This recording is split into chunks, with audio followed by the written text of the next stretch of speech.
Ok, entonces martes 9 de junio y vamos a retomar la clase con una materia nueva,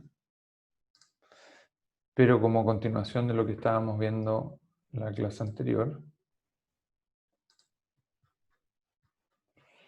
y que, esto todavía no, es un complemento a la materia anterior, es el archivo que no he subido todavía y que tiene como nombre clase 13. ¿Ya? Habíamos visto en la clase 12, la clase no sigue necesariamente secuencialmente la clase que vamos, ¿ya? Pero clase en el sentido de que es el capítulo, digamos, 12. En la clase 12 terminamos de ver las formas que hay tanto de laboratorio como de campo para determinar permeabilidades, ¿no? El coeficiente que denominamos K, ¿ya? Y lo vimos cuando cuándo hacer este estudio, cuándo hacer esta determinación en laboratorio, y por qué, cuáles son sus ventajas y desventajas, y cuándo hacer esta interpretación a través de una prueba de campo, que es básicamente una prueba de bombeo, ¿no? Donde se deprime el nivel freático, se tienen dos pozos de observación cercanos al pozo de extracción de agua,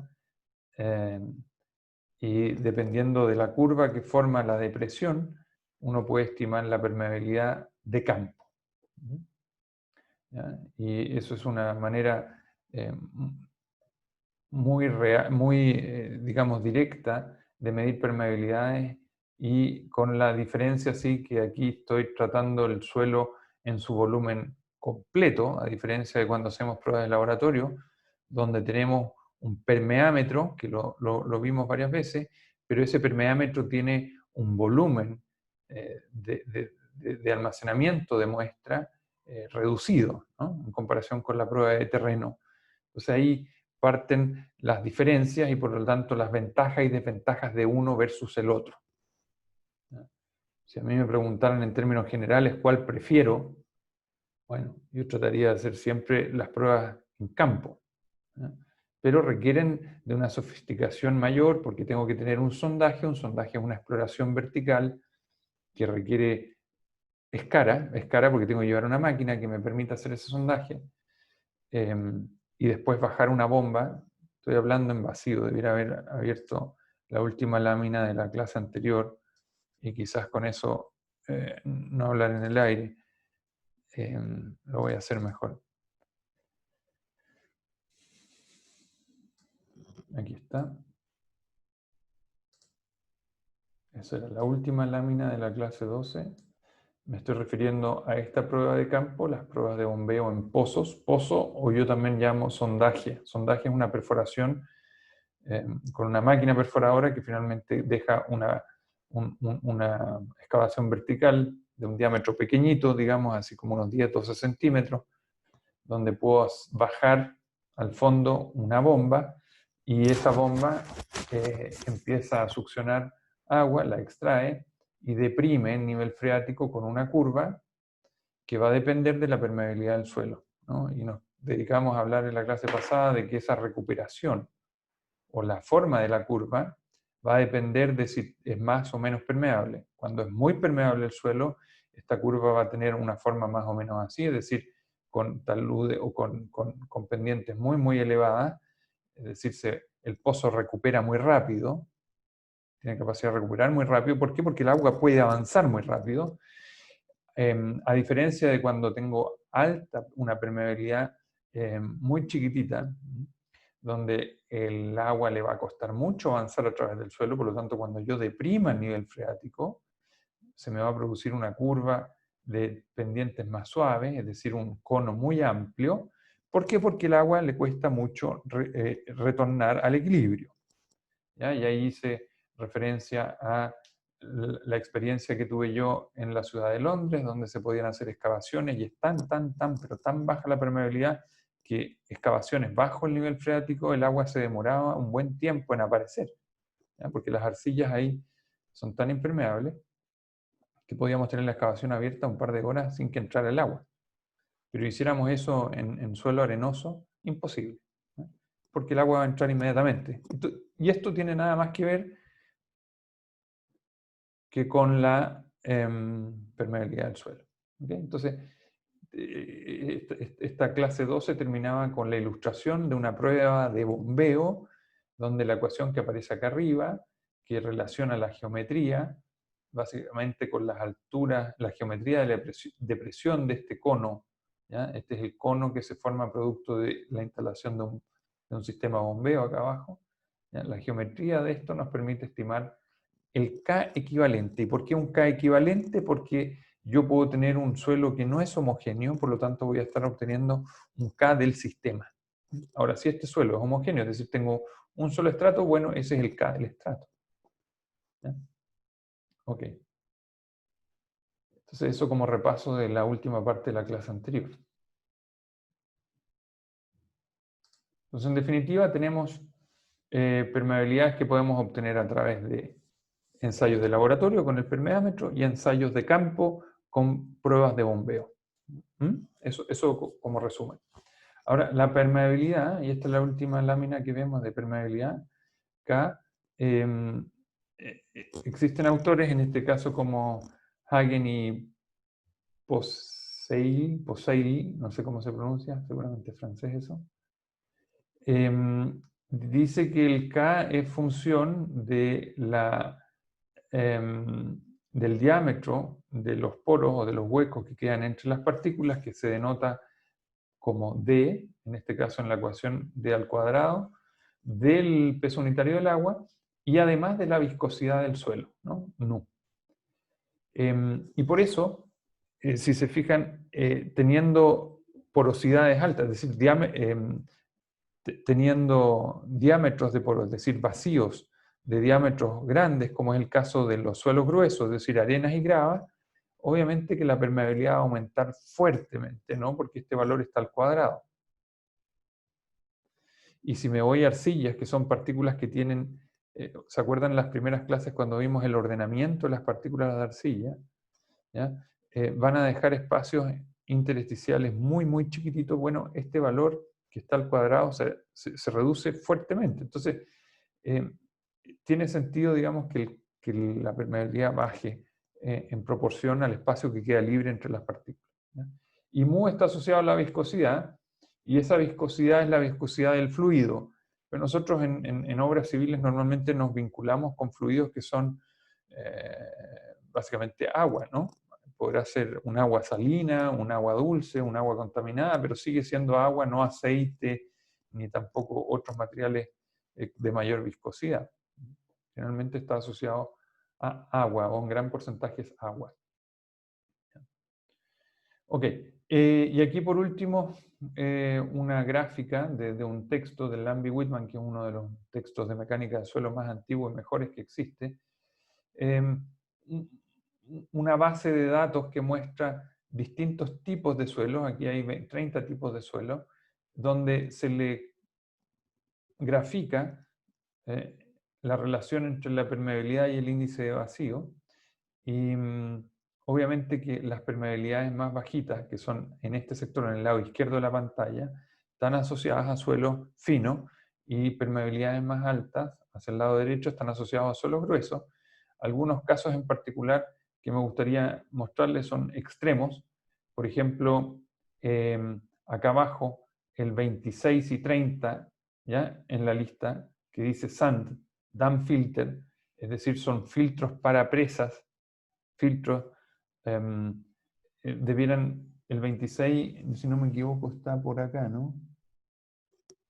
El 26 a 30, bueno, aquí hasta el 28, que están el 29, o sea, son del 27, el 30 está aquí, o sea, son de permeabilidades medias altas. Después, algún otro extremo, aquí dice el Lim Clay, el 19, seguramente está por este lado, si se fijan acá, entre la 10 a la menos 8 y 10 a la menos 9, ya es el otro extremo. Y el 5 también debiese ser un genérico importante, la arena de playa. El 5 debiera estar en este extremo, permeabilidad muy, muy alta, ¿no? Acá a la derecha. Y hay uno chileno acá, ¿no? O por lo menos que en Chile también está, que es el 1 y 2, que es el suelo, el caliche. El caliche es un material muy común en los suelos del norte, en el desierto. ¿Ya? En la segunda región principalmente yo he estado trabajando en proyectos donde el caliche está presente en los suelos de fundación de grandes obras, tipo embalse. Entonces, por un lado se ve muy bueno porque el caliche, si nos vamos a ver dónde está el 1 y 2, el 1 y 2 está aquí, en suelos de permeabilidad asociada a muy baja o prácticamente impermeable. Si yo les vuelvo a decir para qué lo estaba usando, es decir, como suelo de fundación para un embalse, yo creo que estaríamos todos contentos, ¿no? Porque si, por lo que hemos hablado en clases anteriores, tengo resuelto el problema de las infiltraciones bajo la presa, porque estoy fundando sobre el caliche, es decir, un suelo altamente impermeable, excelente, ¿no? Pero el tema es más complejo que ese. ¿Saben el problema del caliche? Que tiene alto contenido No, salino. ¿Sí, Rafael? ¿O quién iba a opinar? no, no sé lo que era lo que es el caliche. Perdón, no te escuché. Se escuchó de mala calidad el audio. Que no sé lo que es el caliche, no lo había escuchado. El caliche es un material, es prácticamente una roca, ¿eh? De duro que es, pero es un material cementado. ¿Ya? Pueden ser arenas o gravas cementadas y que si tú las quieres excavar, incluso he estado no presente, pero colegas míos han estado ahí y he visto reportes de terreno de que excavarlo con una excavadora es casi imposible. Cuando tú llegas al caliche quizás puedes remover la parte superior, pero después la excavadora llega a sacar chispas casi de rasparlo, porque es como una roca. Entonces te da la impresión de que es un suelo muy competente, muy duro, es decir, va a resistir bien el peso. Aquí en esta lámina estamos diciendo que además es muy impermeable, ¿ya? Es decir, el agua no pasa a través de este suelo. Y esas dos características dan la impresión de que desde el punto de vista constructivo, para un embalse en particular, sería extraordinariamente positivo, útil, ¿ya? Favorable. Pero si nos vamos a ver cuál es su composición mineralógica, nos sorprendemos, porque tiene un alto contenido de sales. Esa cementación que le da la dureza y probablemente también parte de la impermeabilización tiene que ver con elementos que frente a la presencia de agua se diluirían.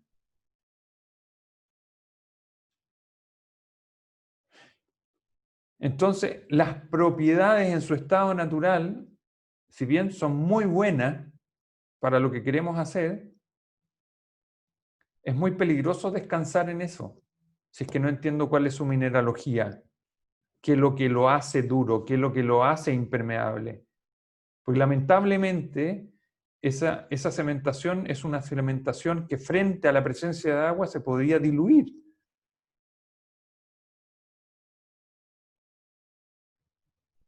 Y eso es extremadamente grave que nos demos cuenta después, una vez que esto esté ocurriendo, y no durante su exploración. ¿Ya? Si nos quedamos con lo que hemos aprendido hasta ahora, que es tratar de determinar su permeabilidad y eventualmente en otro curso más adelante su dureza, yo creo que tanto ustedes como yo, quedándonos con ese conocimiento, diríamos, este material es perfecto para construir un embalse arriba, porque es muy duro, me ofrece buena resistencia, y dos, me ofrece una permeabilidad tan alta que no voy a tener problemas de infiltración. Y lamentablemente, eso es una conclusión apresurada, probablemente correcta desde un análisis apresurado, pero incompleto y peligrosísimo, ¿no? Porque necesito entender la química de ese material para saber si esas propiedades tan buenas en seco van a seguir siendo tan buenas en húmedo. ¿Ok? Y créanme que esto y va a generar y va a seguir generando problemas en el norte. ¿Ya? Hemos construido viviendas sobre suelos de origen salino que probablemente durante su exploración en seco parecían fantásticas y son fantásticas y van a seguir siendo fantásticas en seco, pero estoy poniendo matrices de agua, alcantarillado y ductos en general que cuando filtran y pasa tiempo, es decir, la filtración ocurre en un espacio de tiempo amplio, bueno, empieza a diluir la cementación y por lo tanto la dureza se pierde y la permeabilidad también se pierde. ¿Okay? Entonces, ¿a qué es lo que los invito con esto? No a meterles miedo en ningún sentido, todo lo contrario. Es decir, tenemos que tener miradas un poco más holísticas, es decir, más allá de lo meramente mecánico, más allá de lo meramente que mi especialidad compete. Por eso la ingeniería civil son tantos años de ingeniería, porque lo importante es que nosotros salgamos con un bagaje bastante más amplio que la especialidad que a mí me gustó. Porque si me quedo solamente en lo mío, voy a tener miradas parciales de las cosas. ¿Me siguen? Por eso antes de ser especialista hay que primero ser ingeniero civil y después me especializo. ¿Ya? Pero si me especializo muy temprano, bueno, quizás sea muy bueno en eso pequeñito que hago, pero no voy a poder trabajar en proyectos muy amplios porque voy a quedar corto. Voy a tener que apoyarme siempre en muchos otros especialistas, que no está mal, esa es una decisión personal. Pero creo que uno va con más confianza en la vida profesional cuando entiende un poco más de otras cosas. ¿Ya? Entonces, por eso me detuve en esta lámina, que podría ser una lámina cualquiera, digamos, pero lo interesante es que aquí se hace referencia al caliche, y el caliche uno podría decir, chuta, pero está en el desierto en el norte y ahí no construimos nada. Ojo que la minería hoy día desarrollada en el norte, mucha de ella está apoyada, toda su infraestructura, sobre este tipo de suelos. Entonces, entenderlos bien puede tener impacto de generar ahorros tremendos en la infraestructura minera, o bien evitar problemas que generen gastos excesivos para cada vez, para no tener que recurrentemente estar haciendo reparaciones en infraestructura minera. A modo de anécdota les comento, no lo puedo confidenciar del todo, pero he visto proyectos o me han solicitado participar de cotizaciones de proyectos donde veo galpones mineros gigantescos, así, pero qué sé yo, imagínense algo tan grande como toda la manzana de Buchef completa, una pura estructura, ¿okay? Donde adentro hay oficinas, galpones, máquinas, todo lo que quieran. Y toda esa manzana construida, digamos, completamente asentada diferencialmente, el concepto de asentar diferencialmente significa que en algunos lugares se deforma más que en otros, ¿ya? Entonces está toda la estructura semideformada y eso genera miedo en la gente porque da la impresión de que esto se va a caer en cualquier momento, independiente de que sea cierto o no, y por lo tanto quedó abandonada. ¿Ya? Y muy probablemente por un problema de... bueno, el problema fue de asentamiento de las fundaciones, pero la causa del asentamiento puede tener que ver con esto que estamos mirando en la pantalla, que está sobre caliche, que antes funcionaba muy bien cuando no estaban estas infraestructuras, pero ahora que esta infraestructura entró y empezó a operar, y que sé yo, cuando llueve o se humedece, empieza a gotear las aguas por condensación escurren y se empiezan a mojar los bordes, bueno, ahí mismo en esos bordes están las fundaciones, etc. La explicación no la conozco porque no me vinculé con el proyecto, pero uno empieza a pensar que podría haber sido lo que generó estos problemas. ¿Ya? Entonces, créanme que esto que estamos estudiando, el entender qué pasa, qué efectos tiene aplicaciones directas en infraestructura civil en nuestro país. Ok. Profesor, una consulta. Sí. Que haya este tipo de suelo en el norte, ¿tiene algo que ver con estos aluviones que se dan cada cierto tiempo tan trágicos en el norte? Buena pregunta. Yo no sé la respuesta del todo. Yo te diría que no necesariamente. ¿Por qué no necesariamente? Yo creo que esto de los aluviones tiene mucho más que ver, pero de una perspectiva muy ignorante, te lo digo, porque no conozco el tema, tiene más que ver con la falta de vegetación que te permita ir controlando las velocidades de los escurrimientos. Ah, ok, gracias.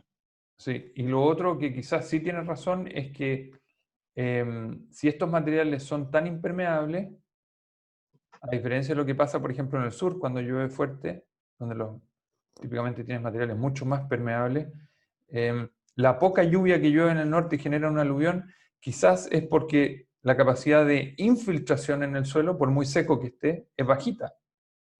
O sea, todo lo que llueve corre. Mientras que en el sur, lo que llueve primero tiene el suelo una capacidad de amortiguamiento, es decir, tiene capacidad de infiltrar primero hasta que se satura, y después el remanente corre.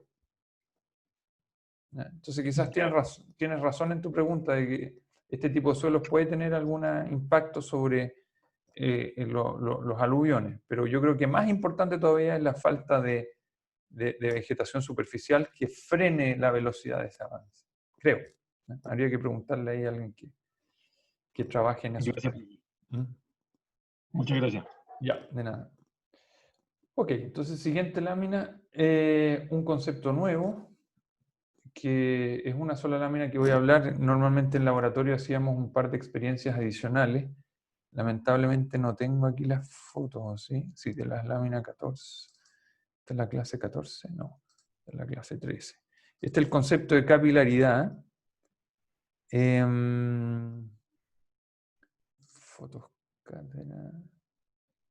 Bueno, ustedes por mecánica de fluidos conocen el concepto de la tensión superficial, ¿ya? Y la tensión superficial del agua genera que en un tubo, aquí en términos esquemáticos, genera un pequeño menisco con una forma así cónica, donde se puede incluso definir un ángulo, que aquí está expresado en términos de teta, ¿no? Entonces, mientras más pequeño el diámetro, o dependiendo del diámetro de este, en este caso tubito, el ángulo teta perdón, la capilaridad se va a ver afectada, porque la capilaridad, que lo denominamos como, en realidad aquí como una altura capilar, es H sub C, es función del diámetro del tubo, de mayúscula, ¿ya? Del ángulo de contacto, teta, y de la tensión superficial, ¿no? que es una propiedad del fluido. Entonces, este concepto de capilaridad, ¿por qué es importante? Y eso viene en las láminas siguientes, pero déjenme explicárselos en palabras antes de pasar a un gráfico que es más técnico. Yo creo que la capilaridad la hemos visto todos. En términos simples, desde donde yo tengo el nivel freático en el agua, en el terreno, de ahí hacia abajo estamos todos claros de que el suelo está saturado, es decir, todos los vacíos están llenos de agua. Pero de ahí hacia arriba, y en muchos ejemplos de cálculo quizás asumimos lo siguiente, pensamos que el suelo está seco. Y eso no es así. El suelo generalmente desde el nivel freático hacia arriba está húmedo. ¿Ya? Jamás está seco, seco, seco, porque el ambiente, incluso el aire, tiene una cierta humedad. Así que el suelo nunca está seco a partir del nivel freático, está húmedo. El tema es que hay distintos grados de humedad. Inmediatamente arriba del nivel freático, y dependiendo del suelo y del D, es decir, del diámetro del tubo, y en el caso del suelo va a ser de la distancia que hay entre las partículas, voy a tener un ascenso capilar de agua. ¿Ya? Entonces voy a tener quizás la saturación un poquito más por encima del nivel freático. Y si se fijan ustedes, esto de la capilaridad lo podríamos ver reflejado con algo bastante simple. Si ustedes tienen un vaso con agua, yo acá tengo mi taza de café, y le pongo adentro una servilleta, y la dejo colgando aquí de mis dos dedos, van a ver ustedes que la servilleta se va a mojar desde el nivel del café hacia abajo.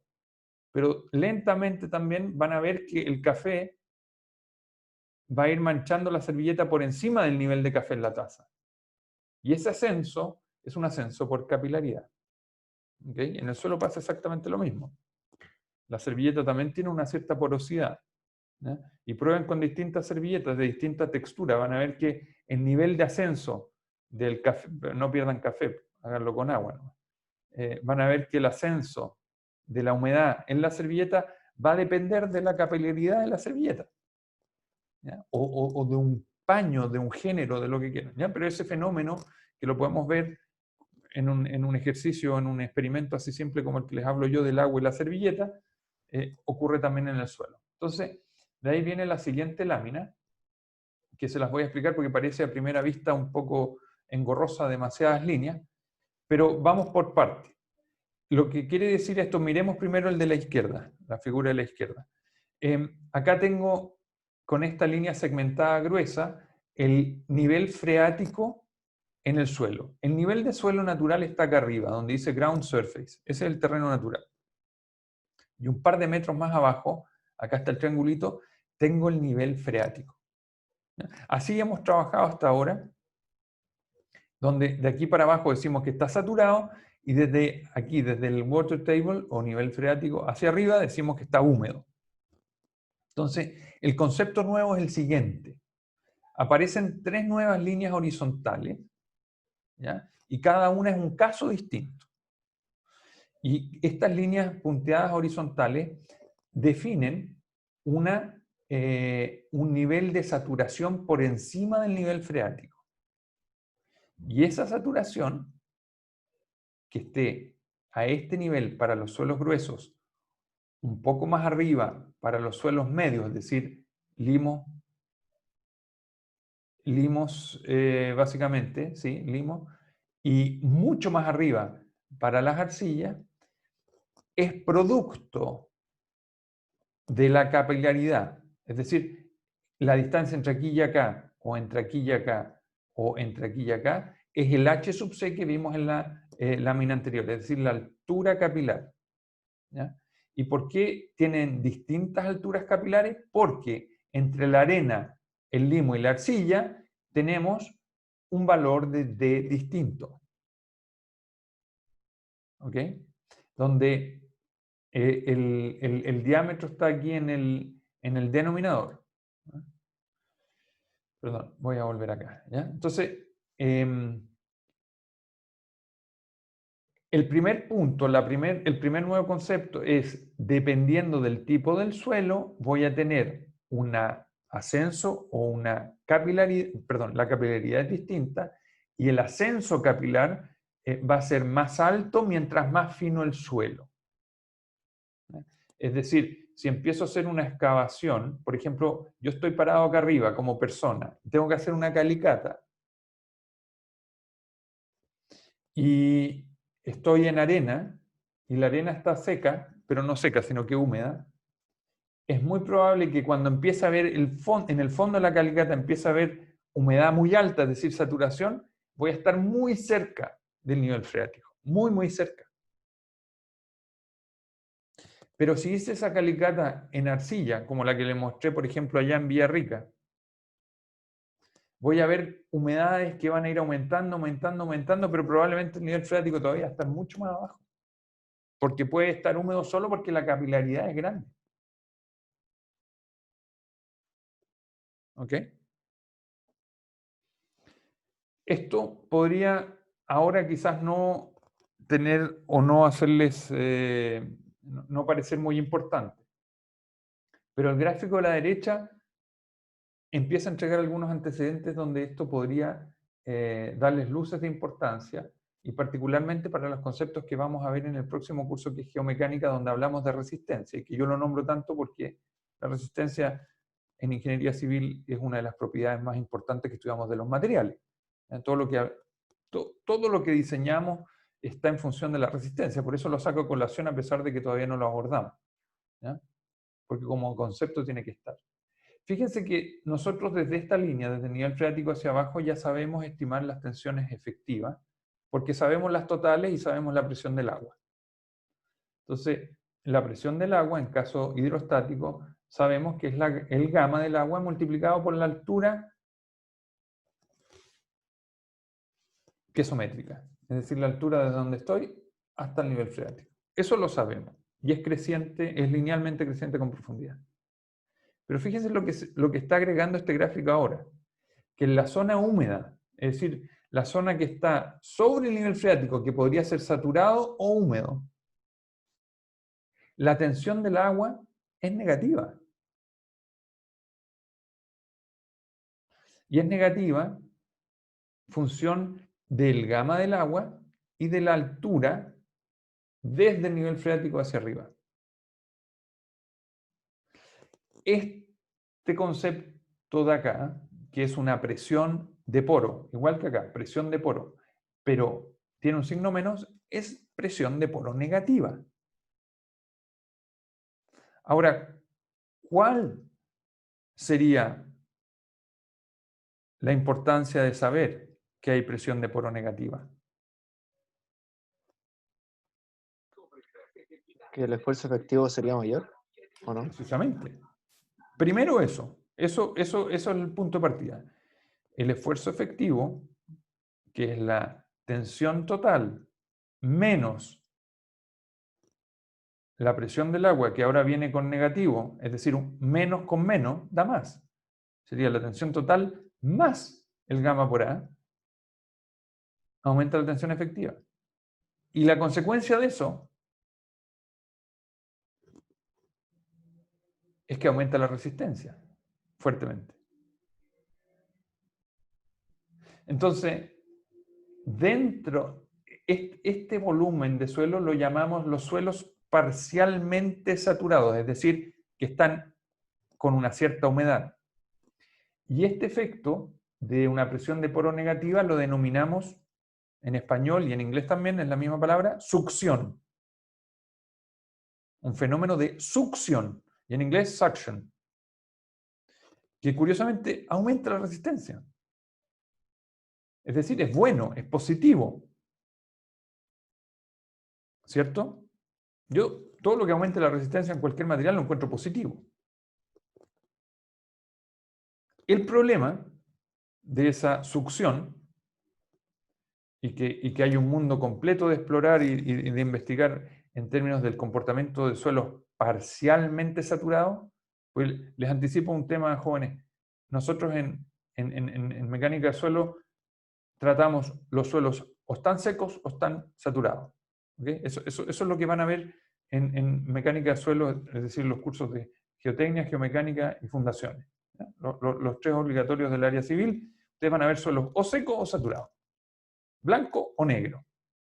Pero hay un mundo tremendo acá de suelos parcialmente saturados donde las propiedades se ven mejoradas. Ahora, ¿por qué no le dedicamos más esfuerzo a los parcialmente saturados? Donde, por lo que les estoy explicando ahora, vemos que hay un beneficio tensional.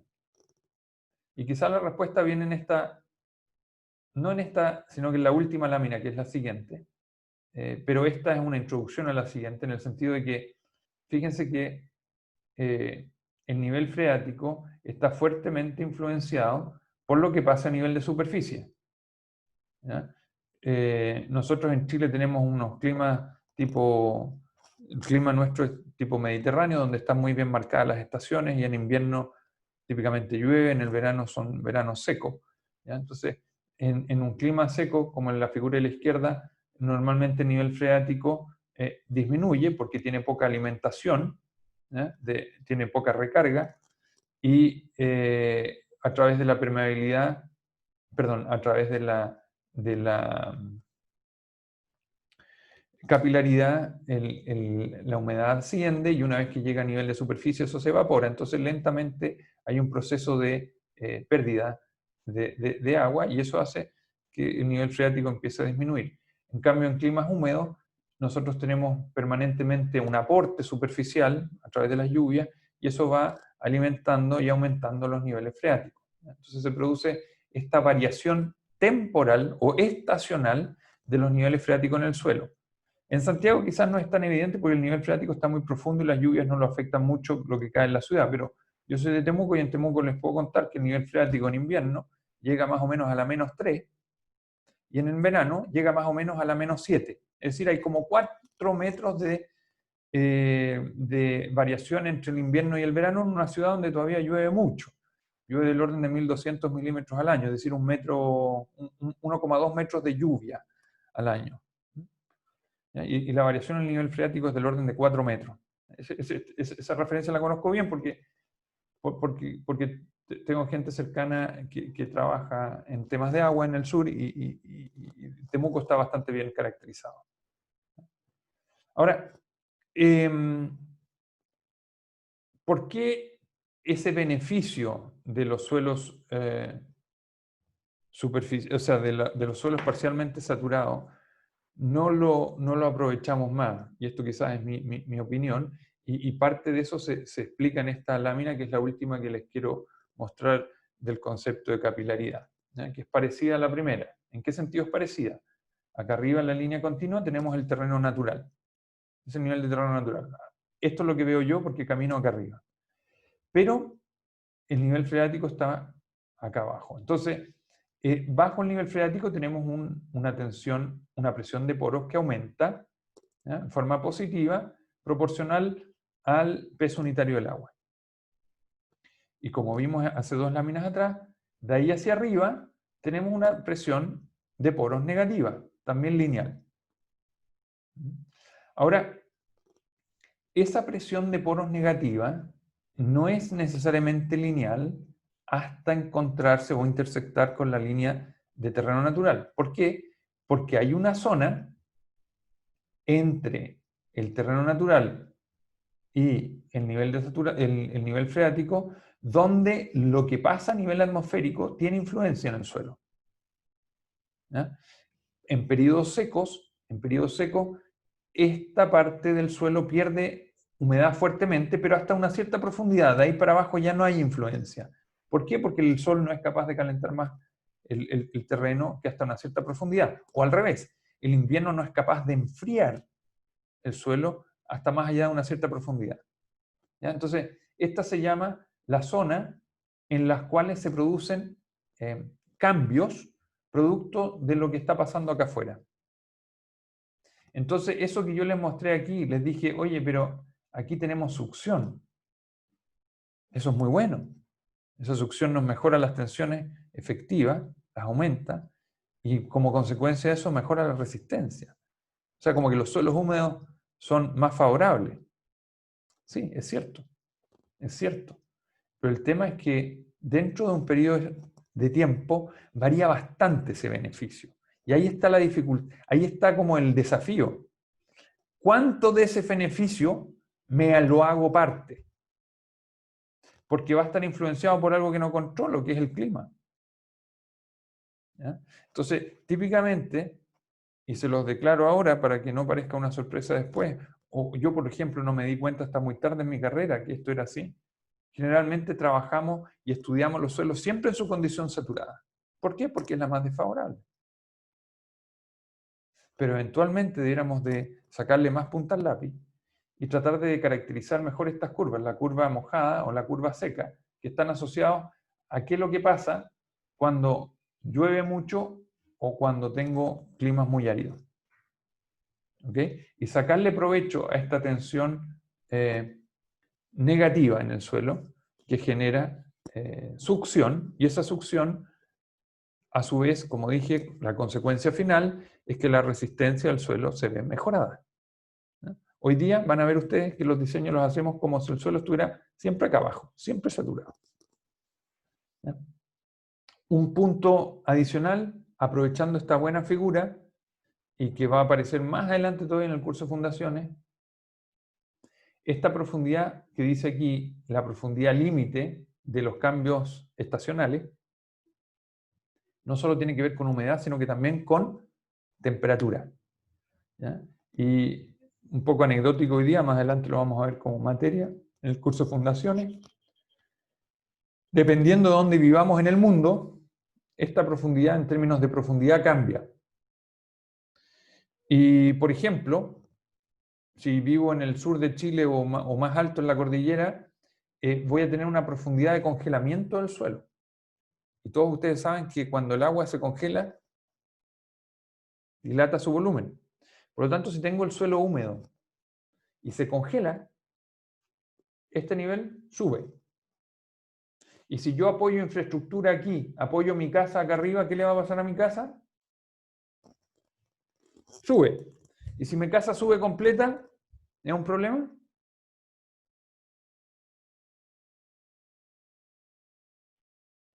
Según yo sí, ¿no? porque Eso es un plano.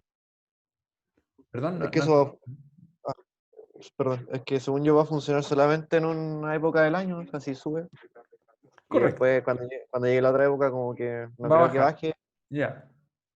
Sí, en invierno si es que se congela va a subir y después cuando se descongele va a bajar. Aquí en Santiago eso no pasa porque se congela un par de centímetros nomás el suelo, no hay problema. Pero imagínense que estuviéramos en algún lugar en camino al Cajón del Maipo, en alguna de estas ciudades que están, o pequeñas ciudades que están más altas, podría ser un problema. Pero desde un punto de vista de ingeniería civil, ¿es complicado que mi casa suba entera y después baje entera? No, porque no se deforma. No porque no se O sea, deforma, no sufre, ¿ya? Ok, no sufre un esfuerzo como que desequilibra la estructura, por un lado, y no por el otro. muy bien, estoy de acuerdo contigo hasta ahí. ¿Alguien tiene otra opinión?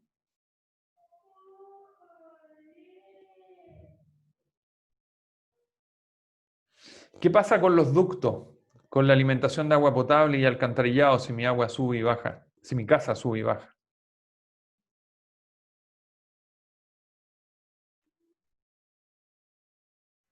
Se pueden romper. Si el alcantarillado lo tenía con una pendiente así y mi casa sube, a lo mejor se me da vuelta la pendiente del alcantarillado y ya no va a servir o no va a poder evacuar. Por lo tanto, desde un punto de vista estructural, Rafael tiene razón. La casa no le va a pasar nada si sube homogéneamente completa. Pero desde un punto de vista de serviciabilidad es complicado. ¿Y qué pasa, Rafael, si mi casa sube en una esquina un poco y nada en la otra? Los esfuerzos cambian y la carga se distribuye distinto. Claro, y eso va a probablemente generar fisuras o tensiones al menos y a la larga podría generar problemas en la casa. No es que se me va a venir abajo, pero genera daño. Entonces, por eso nosotros van a ver ustedes que a veces fundamos las estructuras más abajo de lo que la resistencia necesita, que por resistencia necesite. Pero lo hacemos por temas medioambientales, como por ejemplo, por debajo de la profundidad hasta la cual el suelo se congela. De manera que independiente que se congele el suelo, mi casa está apoyada más abajo. Por lo tanto, si el suelo se congela, va a subir el suelo, pero no mi casa. ¿Ok? Y si estoy en un país extremadamente frío, hablemos de los países escandinavos, probablemente esa profundidad es mayor. Por lo tanto, las casas van a tener profundidades más grandes de fundación, a pesar de que pesan lo mismo que las que construimos acá. ¿Ya? Entonces, no todo es por estructura, sino que a veces también es por estructura y medio ambiente. Okay, pero es un gráfico muy similar a este en términos de temperatura, la que nos lleva a definir ese tipo de cosas. Ok, la próxima, voy a hacer una pequeña introducción en la próxima clase. La próxima clase trata sobre flujos bidimensionales en suelo. Hasta ahora habíamos visto flujos unidimensionales, ¿ya? Y obviamente que el incentivo por estudiarlos tiene que ver con obras que estoy mostrando acá y que hemos hablado ya muchas veces, estructuras de contención tipo para excavaciones y estructura de contención de fluidos, en este caso agua o relave. ¿Ya? Y lo que vamos a empezar a ver es cómo calcular los flujos de agua ahora, es decir, los caudales de infiltración a través del suelo, y esto es a través de nuestras obras o debajo de nuestras obras, determinar los esfuerzos que estos caudales o estos flujos de agua generan, los gradientes hidráulicos, ya vimos que habían gradientes hidráulicos críticos que no se deben de superar, y finalmente lo que nos interesa es ver si, producto de este flujo bidimensional, nuestras estructuras siguen siendo estables o no. Y si son estables, muy bien, las podemos construir así. Y si nuestros modelos no son estables, tenemos que intervenirlos y mejorarlos para dejarlos estables antes de construir, ¿no? Para que por diseño sean estables, por lo tanto en construcción también. ¿Ya? Entonces vamos a empezar a ver unos métodos que tienen que ver con ecuaciones, con la ecuación de Laplace básicamente, que es una ecuación diferencial, y yo voy a apoyar la derivación de esta ecuación con unos apuntes que voy a dejar en las clases, o sea, en un curso, ¿ya? y vamos a ver el significado de la resolución de esta ecuación más que cómo llegué a la ecuación. Un colega mío, César Pastén, escribió una derivación de todo esto en términos matemáticos. Yo no la reviso en detalle en clases y explico cómo usarla. ¿Okay?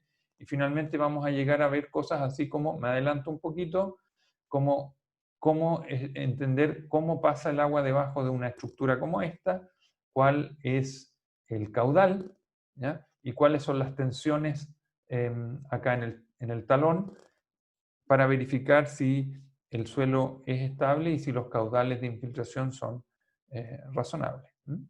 Así que ese va a ser el desafío. Hay una parte un poquito árida de ecuaciones, pero van a ver que existen métodos de resolución, tanto numéricos como gráficos. Nosotros nos vamos a quedar con los gráficos. ¿Ok? Así que dejo hoy día la clase hasta acá, porque son las 11:15 ya. Y continuamos el jueves partiendo desde aquí, de los flujos bidimensionales, y la próxima semana van a haber clases auxiliares que tengan que ver con esto, con la estimación de caudales, con la estimación de flujos bidimensionales, con la estimación de gradientes hidráulicos, de tensiones y finalmente de estabilidad de obras. Eso, ¿alguna consulta antes de terminar? ¿No? Muy bien. Espero que tengan una buena semana. Me comprometo entonces a confirmar. A ver, déjenme ver si me respondieron ya.